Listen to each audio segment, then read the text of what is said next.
Greetings, everyone, and welcome to another edition of DMV News Now, formerly Don Hammond's Arlington Weekly News. Thanks for joining us. I'm Craig Nolan.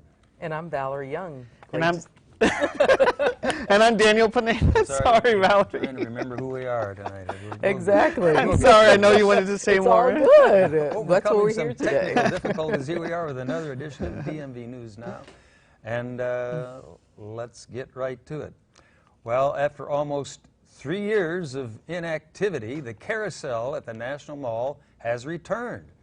During its time away, the carousel was sent to Ohio to be refurbished by a company called Carousels and Carvings.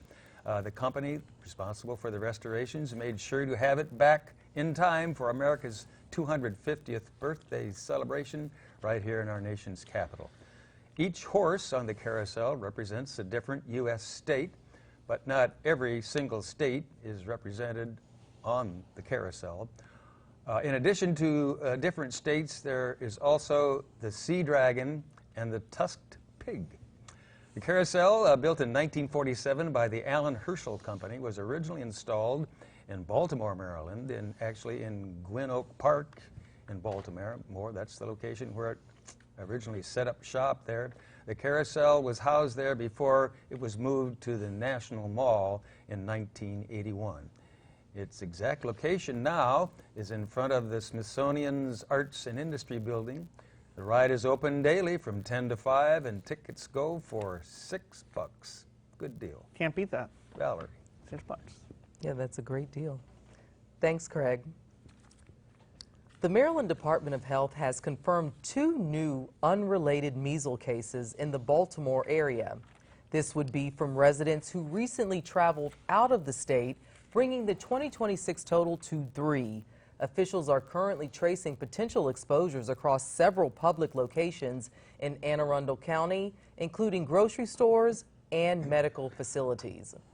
The U.S. faces the potential loss of its measles-free status as outbreaks resurge nationwide, driven by vaccine hesitancy, misinformation, and barriers to health care. Meanwhile, Virginia is seeing significant spikes, reporting 2 cases so far, 4 times the amount seen last year. Most Virginia cases are concentrated in the Northern Virginia area, with recent exposures identified at several public locations in Fredericksburg and Stafford County. The measles virus is exceptionally contagious, remaining infectious in the air for up to 2 hours and spreading through contact with contaminated surfaces. Maryland health officials emphasize the vaccination is the most effective defense, and they urge all eligible residents to get immunized. You can verify your vaccination history through your primary care physician or by accessing official state records online via portals such as MarylandMyIRMobile.com. Daniel? On Tuesday, April the 21st, Linden's Hardscrabble Vineyard suffered its first major crop loss since 1985 due to frost. The damage occurred because an unseasonably warm spring triggered early vine growth, leaving the plants vulnerable much sooner than usual. While most of the vineyard remained safe, some sections were hit hard. The extent of the damage was determined by a few specific factors: elevation, slope, and shoot length. The radiation frost damage, which occurs on calm, clear nights when cold air sinks into low-lying areas, displace warmer air upward. While hardscrabble's vines are intentionally planted on higher ground, the thermal zone, to avoid this specific risk, the intense cold on this night rose high enough to reach the lower vineyard sections, even with setbacks like this frost. The true fulfillment comes from living in harmony with nature and its seasonal cycles. As temperatures rise, palates naturally shift toward drinkable wines, vibrant, refreshing, and crisp selections perfectly for a balmy spring night. The French aptly called these glou-glou, referring to easy drinking wines meant to be enjoyed casually rather than analyzed. To celebrate the start of patio season, we have curated a special selection of 2 whites and 2 reds. To purchase a special 4-pack of drinkable spring wines, visit lindenvineyards.com. lindenvineyards.com. Got it. Sounds like some good wine. I wonder if the No, I'm not drinking any wine.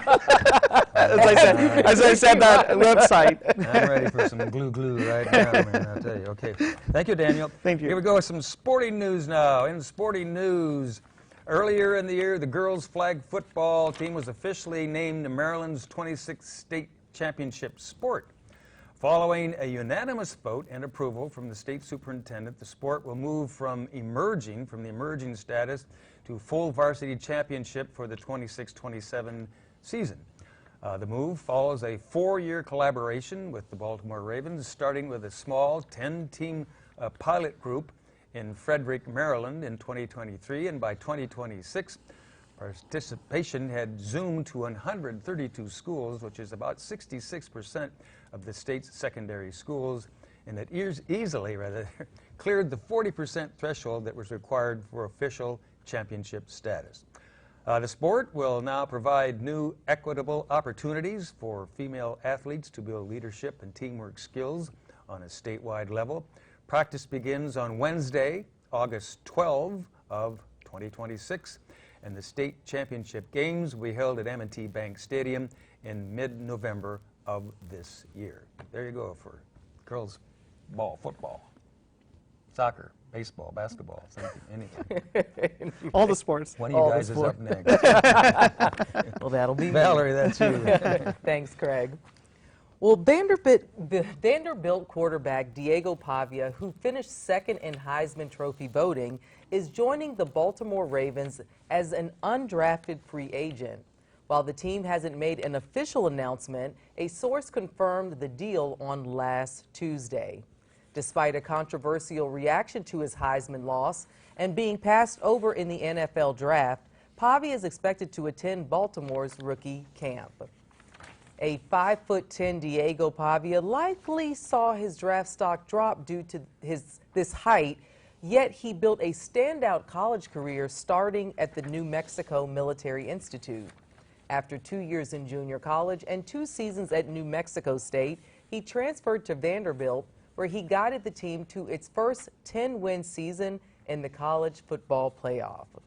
Pavia continues to lead a legal challenge against NCAA eligibility rules that count seasons played at junior colleges towards the division clock. Although a court injunction granted him eligibility for the past season, he is maintaining the lawsuit set for trial in February to benefit future athletes who follow on a similar path. The Baltimore Ravens currently have 2-time MVP Lamar Jackson at quarterback, as well as Tyler Huntley, who performed well last season. Good. Very interesting. Yes, and good for Diego. He made it to the NFL, hopefully with the Ravens. There's rumors that he made it to the UFL, yes. But good for him. Well, the Amazon Armed Forces Cycling Classic, a top-tier regional race, has just signed a major partnership with the organizers of the Tour de France. Experts are calling this a game changer, comparing its impact to the NFL expanding into Europe for Formula One. Gaining a foothold in the United States, the cycling tradition has evolved over the past 3 decades. It stands out by combining professional and amateur competitions with a massive non-competitive ride that brings together thousands of recreational, corporate, and military participants on a protected course. ASO, the global powerhouse behind the Tour de France and the Dakar Rally, has partnered with the Arlington Sports to manage the Amazon Armed Forces Cycling Classic. Following Amazon's arrival as the title sponsor in 2025, this collaboration aims to elevate the 20-year-old event while maintaining its deep ties to the local community. ASO leadership noted that the race's solid foundation and sustainable growth make it an ideal addition to their international portfolio, with insiders suggesting a full acquisition could happen in the future. Events DC and Amazon officials expressed pride in the race's evolution into the world-class sporting event that showcases Washington, D.C. as a premier destination For race founder Robert Laybourne, the partnership is a humbling milestone for a project that began simply as a way to share his personal passion for cycling. This year's event is set for May 30th and May 31st. I know Cred's going to be there. For more information, visit the event, cyclingclassic.org. Mr. Nolan. Just to clarify, it was girls flag football. Yes. Not all the other sports that you Girls flag mentioned. football. And among other sports that we talked about. But thanks, Daniel. Okay, time for a little break now. We'll be back after this break, after you have an opportunity to look at some safe traveling tips for the summer travel season coming up. Take a look. We'll be back. It's that time of the year where travel and vacation plans are well underway. Those of you that are in the DMV area and plan on doing just that may want to take a look at some of our upcoming stories that could affect your travel plans this summer. Spirit Airlines closure. Spirit Airlines halted all flight operations at 3 a.m. Eastern on May 2nd of 2026 when a final $500 million federal emergency funding plan collapsed under the Trump administration. The cessation immediately stranded many commuters and caused nearly 17,000 employees to lose their positions nationwide. The DMV territory experienced heavy initial disturbances, especially at BWI Thurgood Marshall Airport, which functioned as a vital base for Spirit's budget flights within the Mid-Atlantic. Aviation authorities have advised Spirit flyers to avoid BWI since every Spirit departure is scrapped and no company personnel are present to help with travel changes or money back. BWI is currently engaging with alternative airlines to bridge the large network holes created by Spirit's departure. JetBlue Airways significantly increased its BWI operations the very day the closure occurred, which might offset certain seat shortages. Sector experts caution that losing Spirit's deep discount structure will drive up ticket prices throughout the area. In previous cities where Spirit withdrew, return flights surged by roughly 23%, or about $60. The carrier's failure comes after long-term economic struggles, including 2 Chapter 11 cases starting in 2024 and a denied $3.8 billion JetBlue acquisition. The ultimate trigger involved several factors. Failed subsidy, a $500 million national aid deal, disintegrated once a vital creditor faction rejected the terms, which required the state to take major equity. World conflicts. Escalating fuel expenses tied to the Iranian conflict rendered Spirit's thin profit business. Market change. Large traditional airlines such as Delta and American effectively countered Spirit's edge by launching their specific basic economy tickets. Real ID enforcement.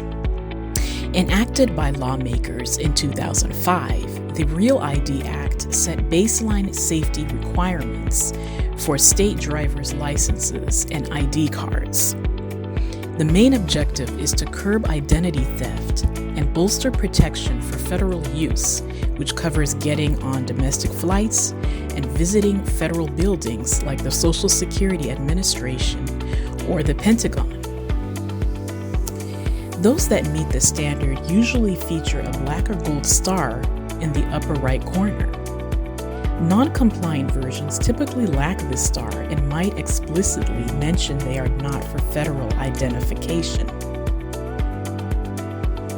By early 2026, the Department of Homeland Security transitioned from educating the public to strict financial penalties. This shift resulted in a split process at airport security. The cost of non-compliance. If you show up at a TSA gate with a basic non-compliant ID, TSA will initiate a $45 admin fee for those flying without a real ID or a passport. You will be redirected to a secondary check area. This process involves a more thorough physical pat-down and a digital check of your credentials against federal records. Prepare for this detour to tack on an extra 45 to 90 minutes onto your airport arrival time. DHS has warned that by the height of the summer of 2026 travel rush, flyers lacking a real ID or an accepted substitute such as global entry or passport might be blocked from entering the gate area entirely, even if they offer to pay the surcharge. The DMV region faces specific obstacles due to its massive federal workforce and varying state agency timelines.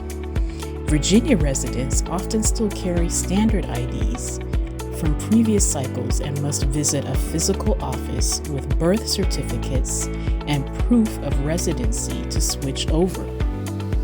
In Maryland, despite being an early participant, a recent review found many people have the STAR but never submitted the underlying paperwork.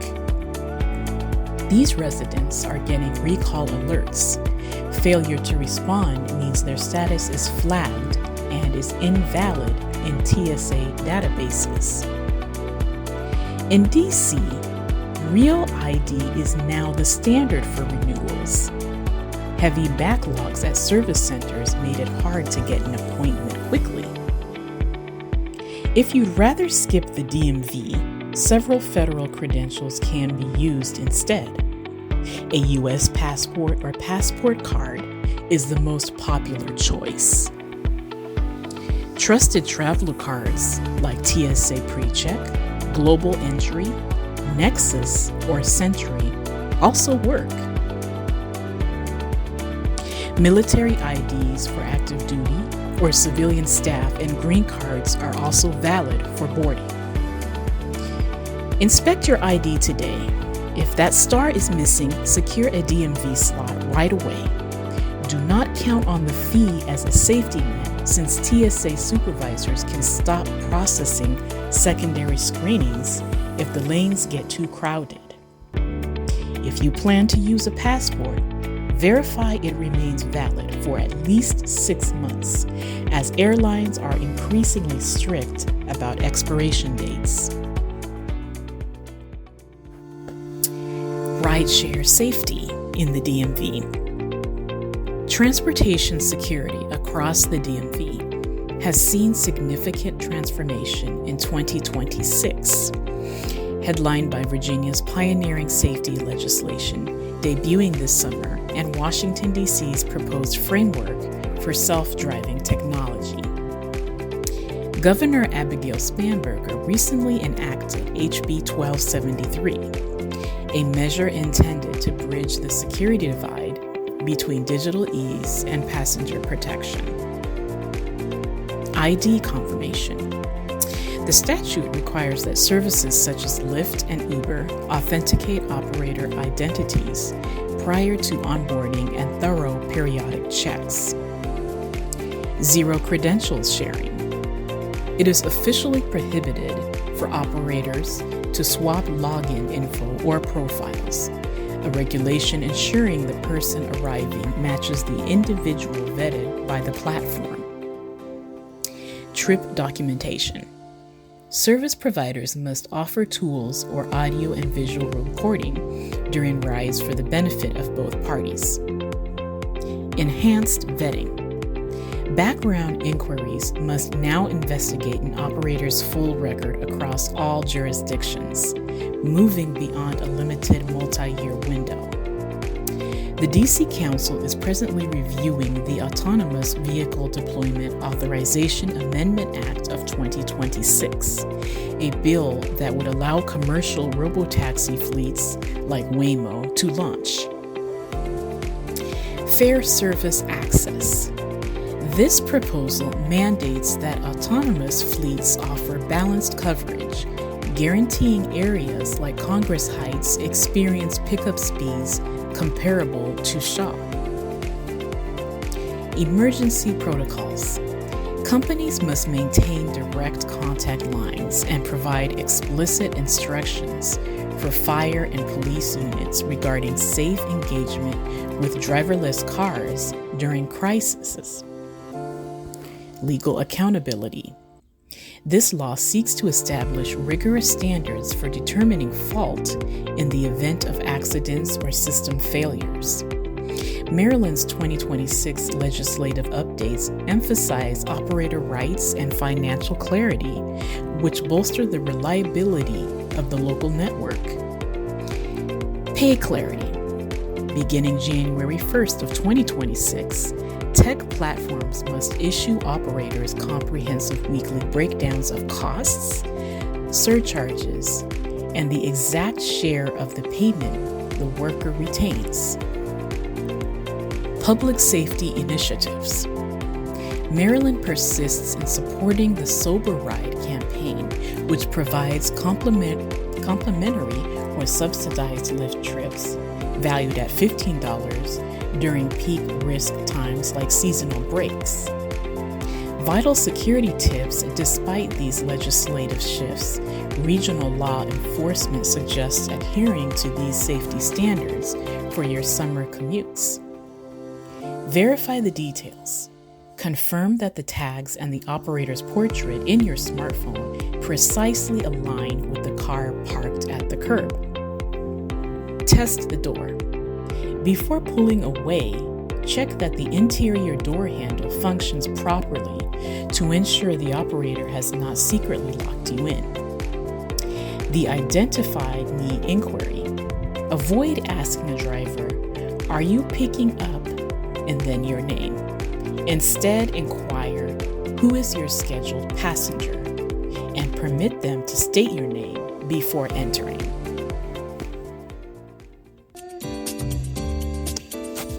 We hope that we have been able to add some safety tips to your summer 2026 travel guide. Stick with the DMV News Now for more stories later on this year regarding summer travels. And now, back to DMV News Now.